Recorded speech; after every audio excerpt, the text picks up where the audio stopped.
네, 박근혜 정부 청와대 이때 캐비넷 문건 그때 뭐 많이 발견되지 나왔죠. 않았었습니까? 쏟아져 나왔는데 그 캐비넷 문건 안에 법원행정처와 청와대가 모종의 뭐 관계가 거래라고 이렇게 말할 수 있을지 모르겠지만 네.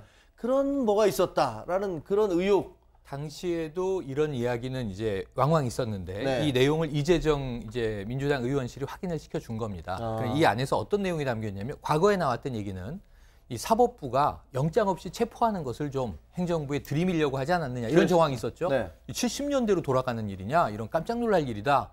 강화돼도 마땅치 않을 국민 인권을 볼모로 이게 원하는 뭐 상고법원을 따내려고 했던 것 아니냐. 근데 이번에 이제 밝혀진 내용은 디지털 증거에 대한 거예요.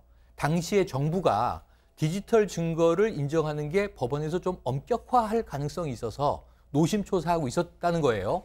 그런데 오히려 디지털 증거를 좀 광범위하게 인정해주는 쪽으로 정부의 편의를 좀 봐주는 쪽으로 딜하려고 했던 정황이 이 캐비넷 문건에 담겨 있었다는 건데 저는 생각을 해보세요. 영장 없이 체포한다든가 디지털 증거를 법적으로 완화시켜서 말하자면 경찰이나 검찰이 원하는 대로 증거 인정을 한다든가 하는 것들은 이걸 덕담이라고 부를 수 있는 거냐는 걸 우리가 반문해 봐야 된다는 거죠. 그런데 거기다가 또 이 청와대에서 발견된 문건을 보면 이런 표현이 있잖아요. 네. 보수 성향의 건전 법조인들 이렇게 얘기를 했는데 예, 그렇게 어떻게 지목을 보면 했습니다. 그건 보수 성향이 아니면 건전하지 불온하기라도 하다는 그렇죠. 건지. 바로 그렇죠. 그러니까 진보는 불온, 보수는 건전. 이 이분법 우리가 이미 지난 정권에서 화이트리스트, 블랙리스트에서 봤던 논리가 법관들에게도 적용이 돼서 자, 왜 상고법원이냐? 대법관을 늘리면 안 되냐? 대법관을 늘리게 되면 민변 출신의 진보 성향의 이 판사들이 대법관으로 들어올 여지가 있는데 이것을 차단해야 한다.